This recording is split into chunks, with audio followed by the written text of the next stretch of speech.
TAUROX APCs. Story continued from Entry 4, Hydra Tanks.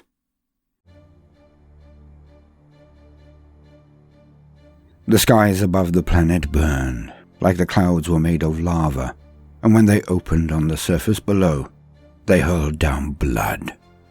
The corrupting power of chaos was abroad, and no part of this once halcyon world was untouched. From inside a TAUROX, the comms array crackled into life for the first time in hours, possibly days, as the forces of the Imperium moved out of the valley that had been blocking their transmissions. The signal sung out inside the vehicle, and the voice of Commander Harker came out. "Commissar Rikart, where are you?" The Commissar responded. "Line holding?"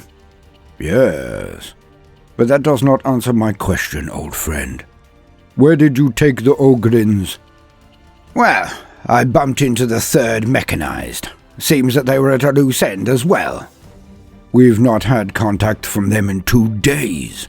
We thought they were wiped out." "It turned out to be a localized warp effect that cut off communications. So, as per their standing orders, they held position." "Old friend, you are deflecting. Where have you taken my Ogrins, my Hydra tanks, and the 3rd?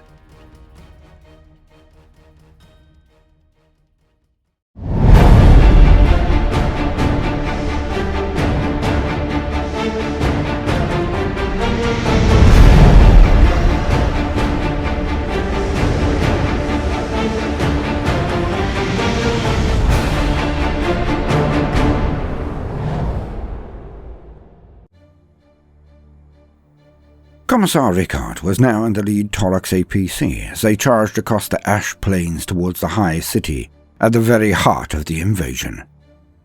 But it was no invasion involving ships and armies and landing craft. No. This was an invasion from beyond the veil, from the dark realm that sits atop our own, where terrible entities usually sit, salivating at the prospect of entry to our dimension.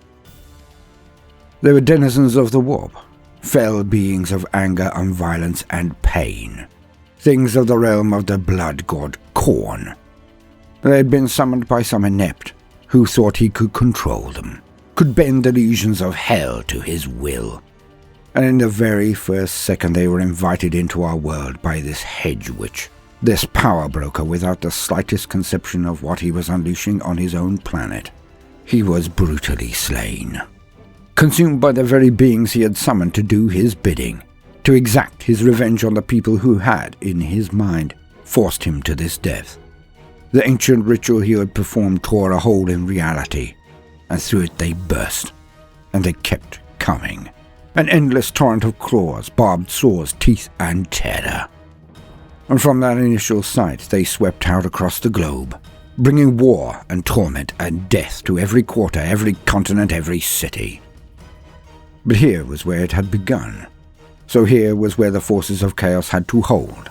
For the inevitable, the soulless, the demons, cannot survive in the Imperium, the real world, without a tether, a wealth of corrupting energies to keep them tangible. It was, of course, the initial gate. And while it was open, the world was doomed. The forces of the Imperium had been stationed wide across the planet, taken piecemeal by the hordes of chaos while they were unprepared, but 2 men remained solid amongst them all, kept their heads. And these 2 men, Commissar Rikart and the company commander, Colonel Harker, formed the core of a resistance that would have made the Emperor himself proud. They rallied the soldiery across the world and collected them into the best forces they could, fighting the demons for every blade of grass, every single inch of land, all in the full knowledge that if they did not attempt to close the gate, there would be no hope of victory.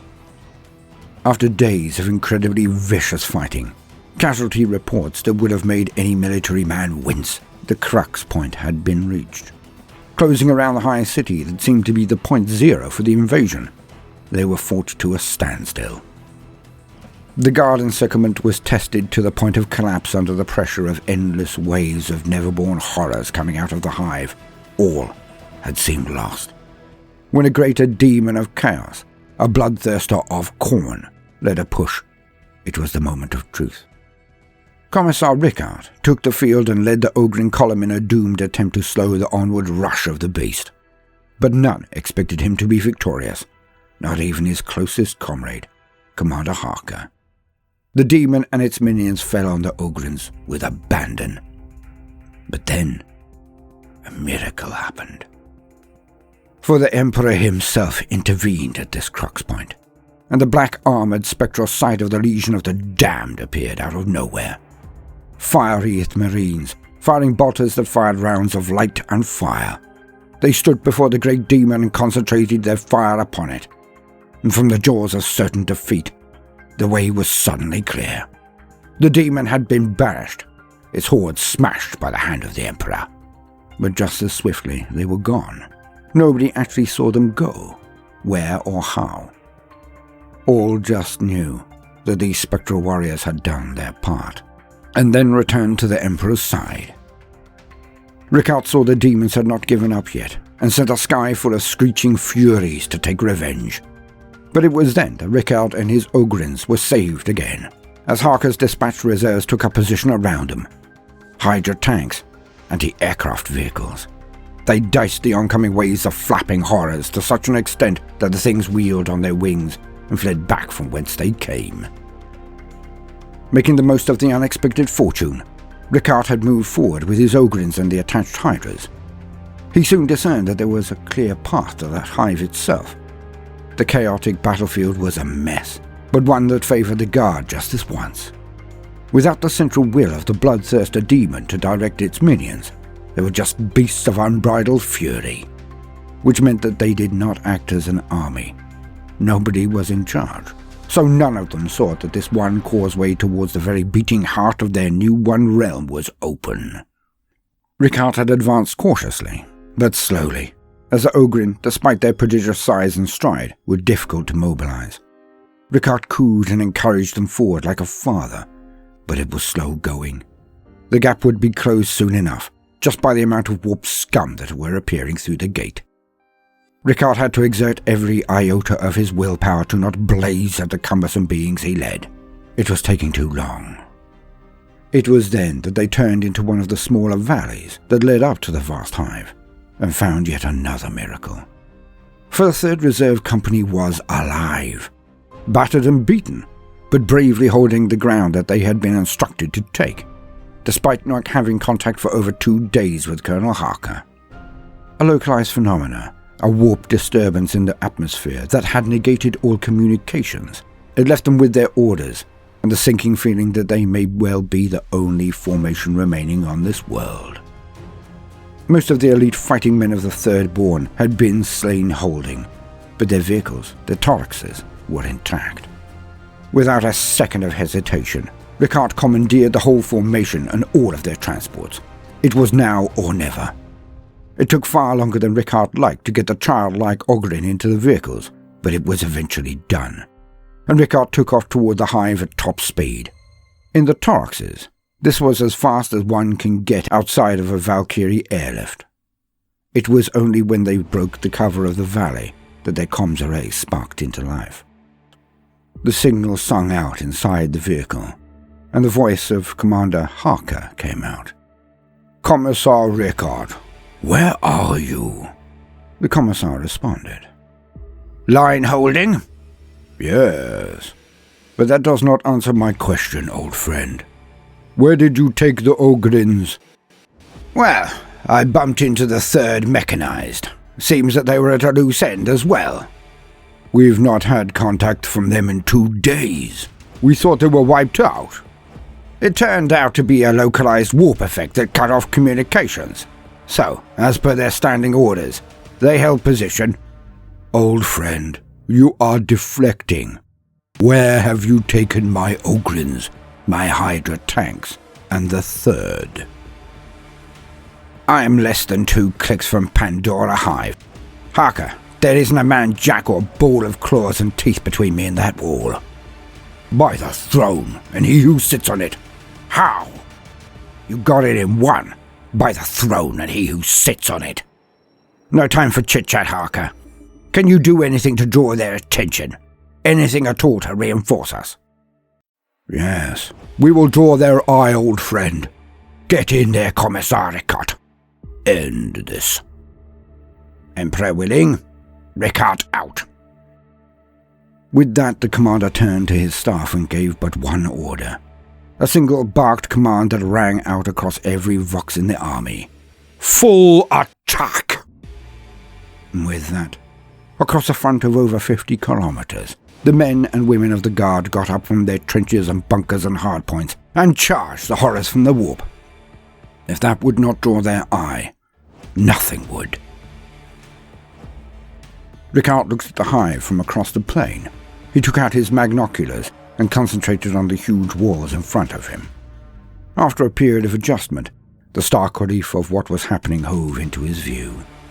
And there they were, cavorting and waving their weapons down at him and his men. Red, spiky, neverborn. He ignored the other sights that assailed his senses. The humans hung from the walls, some still moaning and writhing in agony. Too many. The neverborn, the soulless demons had no intelligence. Of this he was sure. The larger ones perhaps, but these minions were just things of urges and passion and hate. And so it was that the macro cannons and other defences of the hive, around which the demons clustered, would never be turned on Rikart and his advance. He smiled. A mirthless thing that usually sent a shiver down the back of any who witnessed it. But today, his underlings looked on in amazement, noting his eyes shining, his stance open. Rikart loved this. The war against the enemies of the Imperium, and nothing was more pure. No confrontation, more desperate or as pious and righteous as fighting these horrors. Rikart stood on top of his TAUROX and drew out his blade and simply levelled it at the walls. And with that, the 100 TAUROX moved forward. Rikart stepped down and plonked himself into the turret's hatch. His own vehicle then rushed on, going full throttle to try to regain its position at the head of the assault. Although the macro cannons did not open up, the many heavy stubber and missile weapons remained as still as the grave. Fire began to burst amongst the TAUROXes as they ploughed forward nonetheless. Huge and ghastly things had moved to the lip of the walls and began to fire down. Cannons, which belched death, festooned with skulls and chittering and giggling as they did so, animated in some horrific way. But the surprise was not always against the Imperium, and when the TAUROXes made it to the walls, at half the time that chimeras would, their strength came in again. As the transports came to the base of the walls, they sped towards areas that had elevation or ramps up to the walls. By dirt, rockcrete or even buttress outcrops, the TAUROXes then magnetized their tracks, and they just drove up the walls. Each member of the cabin crew were crushed into where they sat as they ascended. The soulless hurled down bodies, boulders, fire from their living artillery, and even tipping some of the weaponry that they could have used to devastating effect. Some even just jumped down on the TAUROXes in an attempt to get inside and slay all within. All the while, the TAUROXes fired up with their autocannons, some with battle cannons, some with missile launchers or Gatling cannons, dicing all those beings hurling down at them. But onwards the TAUROXes scaled, until finally, the first of them crested the top. As each of the vehicles slammed down over the top of the edge, they were surrounded by warp spawn. But the elite assault troops of the Third Born were armed with melters and flamers aplenty, so when they threw open their own doors, the milling and massing demons were blown to pieces. Where this failed, the doors opened to enraged Ogrin, charging out with their maws and maces sweeping all before them off the walls, either into the plains or into the hive city below. The walls were soon taken. The TAUROXes now rolling over the edge and down the walls into the hive, firing down and out at anything that presented itself. Rikart positively grinned as he saw the cathedral at the centre finally hove into view. This surely was where the base things were coming from, the centre of the storm, and he was in the last stretch.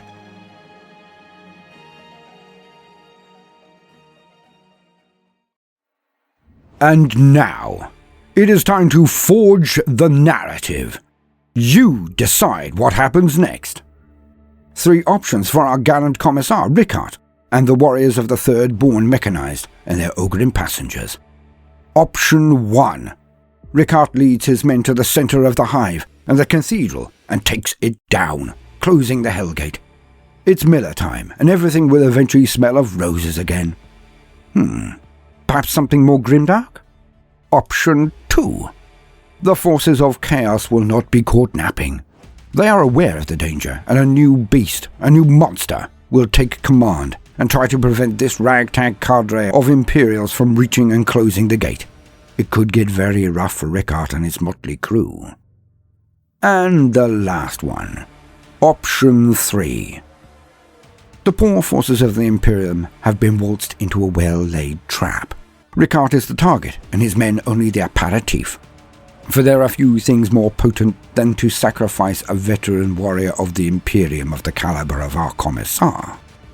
Will Rikart's arrival actually mean the situation in Pandora Hive only gets exponentially worse? You decide! Vote now! So that's option 1, RV, Romeo Victor, for Rikart victorious. Option 2, November Tango, for new threat. Option 3, Romeo Tango, RT, for Rikart trap. Forge a narrative.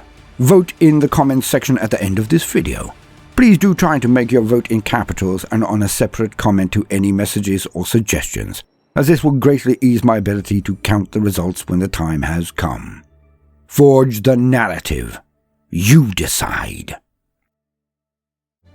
Welcome, gentle listener. I am Baldermort, your faithful servant, and I wish to introduce you to the forces, factions, and units of the Warhammer 40k universe. The grim darkness of the far future, where there is no time for peace, there is only time for war. And today, we are to discuss one of the mainstay workhorses of the Astra Militarum, the Imperial Guard, the TAUROX Armoured Personnel Carrier. A vehicle that fills a very different role to the Chimera, the standard troop transport of the Guard. But for the differences between the two, let us begin as we usually do. And so, for the very basics, let us lean on existing wisdom. To quote, TAUROXes. The TAUROX APC, that's Armoured Personnel Carrier, is designed to hit hard and fast, exploiting gaps in the enemy battle line or plugging any holes torn in the Imperium zone. Though slightly less robust than the Chimera, TAUROXes are the swiftest ground transport vehicle in the Astra Militarum, and as such, they are used for rapid redeployment and for vanguard maneuvers ahead of the main force. There is no better delivery system for small groups of soldiers armed with devastating weaponry, and veterans, special weapons squads and command squads who have shown an aptitude for close quarters firefights are often assigned a TAUROX to carry them into battle. After the TAUROX surges through the withering hail of incoming enemy fire, the hatches burst open and the passengers pour out, flamers and melter guns blazing. Though lightly armoured, the TAUROX still packs a punch. Mounted on its hull are a pair of autocannons that mow down enemy forces as it roars into the breach. Once its infantry payload has disembarked, it can continue to provide a mobile base of heavy fire for them, moving alongside the troops as an assault escort. Alternatively, it may break from its former passengers and head to some other part of the battlefield where it can lay waste to a fleeing enemy unit or pick up and deliver a fresh squad to their target. The rugged Castellan quad-track unit affords TAUROXes the ability to negotiate even the most tangled terrain with ease. Axial servo dampeners redistribute the weight of the vehicle across its 4 tracks as it moves, allowing jagged outcrops and unevenly piled rubble to be traversed at full throttle. The TAUROX's mobility is so reliable that Astra Militarum commanders often elect to bring them on long campaigns that range across multiple war fronts. Whether their regiment ends up fighting inside a crumbling hive, through the knotted jungles of a death world, or across the open plains of a barren planet, the TAUROX will perform its duty. The TAUROX's capacity to punch through seemingly impossible terrain also makes it an ideal counterattack asset. Astra Militarum commanders will often hold back squads of short-range, hard-hitting infantry and TAUROX APCs, throwing them in to blunt enemy breakthroughs before the foe can build momentum. The twisted wreckage of tanks and piles of corpses that might block other reinforcement efforts are no issue for the TAUROX. which will adroitly skirt around such obstacles with ease. For the same reasons, they are also regularly employed as light recon vehicles, or tasked with running escort duties for columns of artillery. The TAUROX will swiftly deploy squads of heavy infantry, countering unexpected threats with overwhelming firepower, until reinforcements can be brought to bear. TAUROX Primes. A variant of the TAUROX built for use by the Militarum Tempestus, the Prime's design is efficient and flexible. The vehicle's chassis incorporates arcane technologies that allow it to sustain Tempestus scions operating in extremely hostile environments, or even the cold vacuum of space. The vehicle can be internally pressurized and features a suite of life support systems. Further, its engines can be compelled, using the proper rituals and prayers, to channel magnetic force into the Prime's tracks. This enables the vehicle to cling to vertical surfaces and operate in zero-gravity conditions. The TAUROX Prime's weapons loadout is equally versatile, whether blasting enemy infantry apart with hails of missiles or Gatling cannon fire, or bringing down tanks and fortifications with their lightweight battle cannons. These vehicles are the ideal transport for the elite forces of the Militarum Tempestus. The exceptional versatility of the TAUROX Prime was expertly utilized in the Scaurus sector, when the Schola Progenium facility came under attack by a Death Guard warband. The 68th Deltic Lions, having battled the worshippers of the Plague God many times, rushed to defend the world against the emergent corruption. Rather than becoming bogged down in a battle of attrition, a battle that the resilient Plague Marines would probably have won, the Deltic Lions used their many TAUROX Primes to move swiftly to wherever the Death Guard lines were weakest. Pitting the entirety of their force against a single enemy flank forced the lumbering Chaos minions to reposition, but before they could respond, the Tempestus scions re-embarked and dispersed. Repeated feinting attacks allowed the Deltic Lions to lure their enemy deep into an icy ravine, where the snow and cold further hampered the heretic Astartes movement. The TAUROX Prime, on the other hand, were able to ascend to the cliff tops on either side of the ravine, from which the Zions rained hell down upon their targets. Hotshot las guns incinerated putrid flesh, while TAUROX pattern Gatling cannons, battle cannons and missile launchers blasted the enemy's swollen ranks into oblivion. End quote. And so we see that the TAUROX is a wonderful addition to the forces of the Imperium, mostly associated with the new, at the time, range of Tempestus scions. It is a slightly better vehicle for a slightly more formidable troop type, but it can be used by all, despite its release connection to those elite soldiers of the Guard. Slightly less armoured, in lore anyway, and with a slightly reduced troop capacity, being only able to carry 10 men or 3 Ogrins, instead of the 12 men or 4 Ogrins that are transportable by the Chimera. Yet it is much, much faster, at 40% more speed on the tabletop, and carrying a much more broad and enticing collage of potential weaponry. The TAUROX is a wonderful addition to the Guard army line. Now, like many of the most recent models, it received a bit of a rocky reception when it first dropped into our armies. Not everyone enjoyed the look or feel of them. I have to admit that I had said a few choice words about it myself in a fit of pique.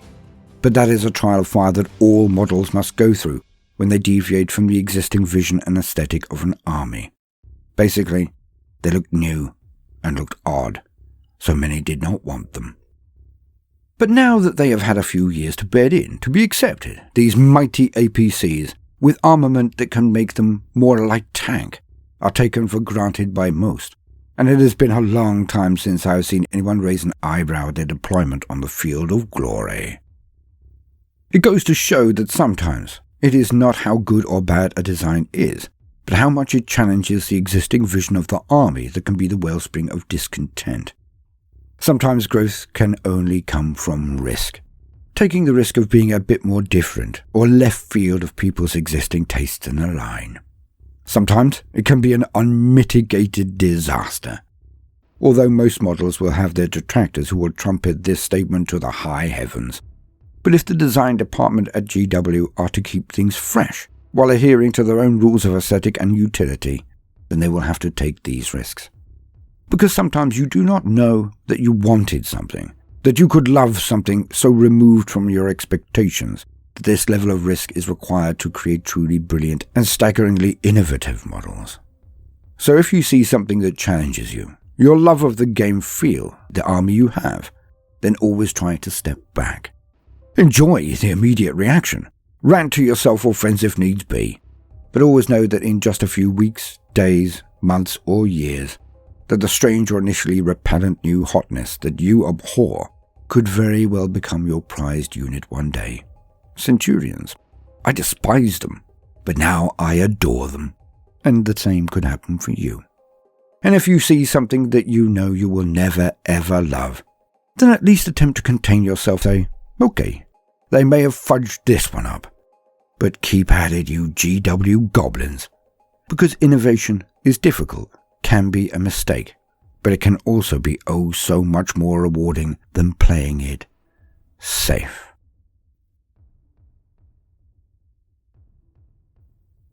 I have been Baldermort, your faithful servant. I hope you have enjoyed this brief introduction to TAUROX armoured personnel carriers. If so, then please do consider liking and subscribing. If you do, then hit the notifications button, as I would not want you to miss out. If you see the worth in what we are doing, then do also consider joining our Patreon, or giving the video a share if that is beyond your present scope. It will be a great boon. Now, no matter what you do today, do try to make some time for fun. Toodaloo.